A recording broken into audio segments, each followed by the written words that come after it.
कि हमारे पुरखे बहुत कामयाब लोग थे, मगर उन्होंने जो लड़ाई लड़ी उससे हमें हासिल हुआ कि हम यहां तक पहुंचे, वरना हमारे लोग कहां गायब थे भाई। मैं ओबीसी समाज के बीच से आता हूं ना। एक तो आप देखिए, दुनिया में इंसान की जातियां नहीं होती, दुनिया की है शिक्षा है, किसी के पास नहीं है। ये बंटवारा तो समझ में आता है कि ये बंटवारा इसलिए हो गया कि जिसको मिला उसने कब्जा कर लिया। लेकिन भारत एक ऐसा देश है जिसमें सबसे बड़ा बंटवारा कर दिया गया, इंसान को ही इंसान से बांट दिया गया, और उस बंटवारे का नाम है जाति व्यवस्था। और जाति में कुछ लोगों ने अपने को श्रेष्ठ बना दिया और बाकी लोगों को कमजोर बना दिया, बंटवारा कर दिया उन्होंने। और दुनिया भर में लोग ये ढिढोरा पीटते हैं कि भाई हम तो सोने की चिड़िया थे। हम भी कहते हैं कि हाँ, हम सोने की चिड़िया थे, क्योंकि इसी सोने की चिड़िया ने तमाम ऐसे काम करने वाले, हाथ से श्रम करने वाले लोगों को पैदा किया, जिसने बंजर जमीन को धरती का सीना चीर करके रहने लायक बनाया।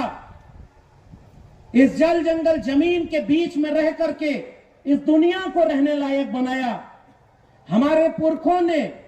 आप कल्पना करिए कि हमारे स्वागत में एक माला ऐसा पहनाया गया है और हमारे अग्रज कह रहे थे कि इसको उतारिए मत, ये हमारी पहचान है। तो जो माला पहनाया गया वो फूल का था, और ये माला पहनाया गया, हमारी तरफ इसे महुआ बोलते हैं, यहां भी महुआ बोलते हैं, पेड़ पर फलने वाला एक फल। एक बात बताइए, जब पढ़ाई लिखाई नहीं थी, डिग्री नहीं थी, तो वो कौन लोग थे जो पहचान गए कि ये तो पेट की बीमारी का इलाज है, ये दवाई है, इसलिए हम इसको खाते भी हैं और इसकी पूजा भी करते हैं। इससे बड़ा विज्ञान और इससे बड़ी मेरिट किसी के पास हो तो बताइए। हमारे पुरखे मेरिट वाले थे जो पहचान गए कि ये कितनी बड़ी दवाई है, कौन सी चीज खानी है, कौन सी चीज नहीं खानी है, और किस चीज की पूजना करनी है और कितनी पूजा नहीं करनी।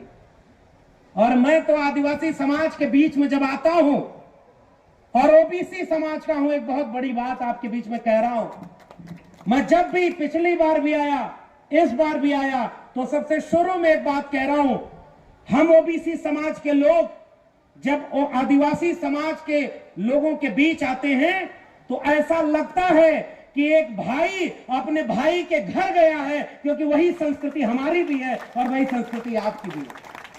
और मैं क्यों कह रहा हूं कि हम और आप भाई भाई हैं, हम आप बहन और परिवार के हिस्सा हैं, क्योंकि जो आपकी पूरी पद्धति है ना, वही ओबीसी समाज की भी।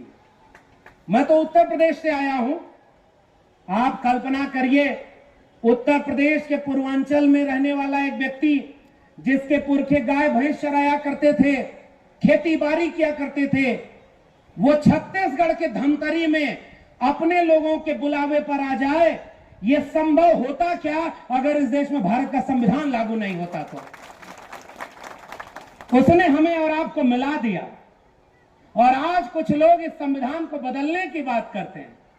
ये छत्तीसगढ़ है और हमें पता चला है कि छत्तीसगढ़ में भी कुछ नए नए टाइप के लोग आए हैं जो कहते हैं कि भारत के संविधान को बदलना है और इसे फलाने का राष्ट्र बनाना है। बताओ धमतरी के लोगों, जिस संविधान ने आपको हक दिया, क्या उसको बदलने वालों को आप यूं ही माफ कर देंगे क्या? क्या भारत के संविधान को बदलने वालों को माफ कर देंगे क्या? क्या उनको वोट देकर सरकार बनवा देंगे क्या? ये जैसे कोई बदल सकता है क्या? एक वादा करिए 9 अगस्त को पूरे छत्तीसगढ़ और देश भर के लोगों, जिस संविधान ने हमको और आपको मिला दिया, हम मिट जाएंगे लेकिन भारत के संविधान से छेड़खानी नहीं होने देंगे। और पहली बात, ये भारत के संविधान को बचाने की इसलिए है क्योंकि ये संभव हुआ, क्योंकि, और मैं क्यों कह रहा हूं कि आदिवासी समाज के बीच आकर के मैं परिवार के बीच में आया हूं, क्योंकि हमारे ओबीसी समाज, और जिसे ओबीसी कहते हैं, अगर ये संविधान न होता तो वो भी पहचान हमें न मिलती। ये भी पहचान हमें भारत के संविधान ने दी है कि ओबीसी समाज की 3743 जातियों का इतिहास पढ़िए, और यहां भी बहुत सारे हमारे सम्मानित ओबीसी समाज के लोग आए हुए हैं, आपके बीच में आए होंगे और इस कार्यक्रम के बाद आपसे मिलने आएंगे। उनसे भी जाकर पूछना आप, जब ये मंदिर मस्जिद की लड़ाई नहीं थी, जब ये पाखंड और अंधविश्वास के नाम पर आपकी पूंजी को लूट नहीं लिया जा रहा था, तब आपके घर में पूजा कैसे होती थी? यही प्रकृति पूजा थी।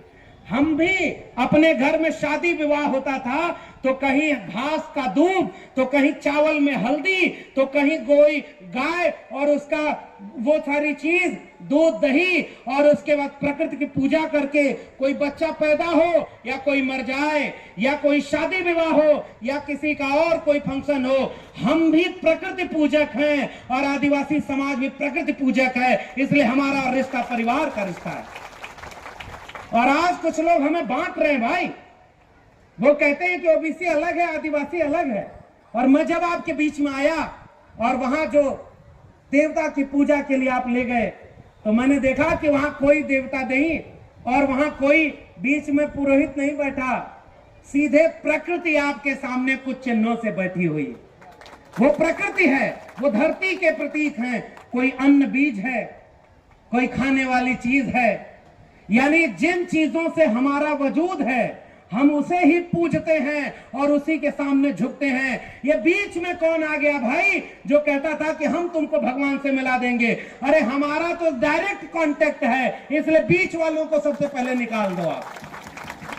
ये जल जंगल जमीन, ये नदी नाले पर्वत पहाड़, ये खनिज संसाधन, ये धरती बची नहीं होती अगर इस देश में, इस दुनिया में मूल निवासी आदिवासी लोग उसे बचाने के लिए खड़े ना होते तो ये दुनिया अब तक रहने लायक नहीं बनती। जिसने बनाया, जिसने रहने लायक बनाया, आप उसी का सब कुछ छीन लिए। दुनिया में कहीं ये होता है क्या?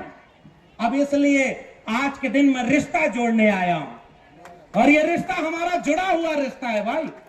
हम आपसे ताकत लेकर जाएंगे कि छत्तीसगढ़ में जो लोग पूजते हैं वो अन्न को पूजते हैं।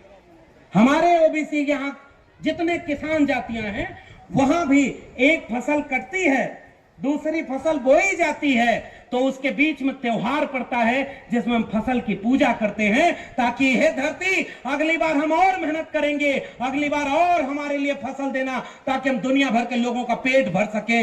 इसलिए हम भी प्रकृति को पूजते हैं और आप भी प्रकृति को पूजते हैं। ये हमारा और आपका रिश्ता है। बांटने वालों से सजग रहिएगा, कोई बांटने आए तो बटिएगा मत।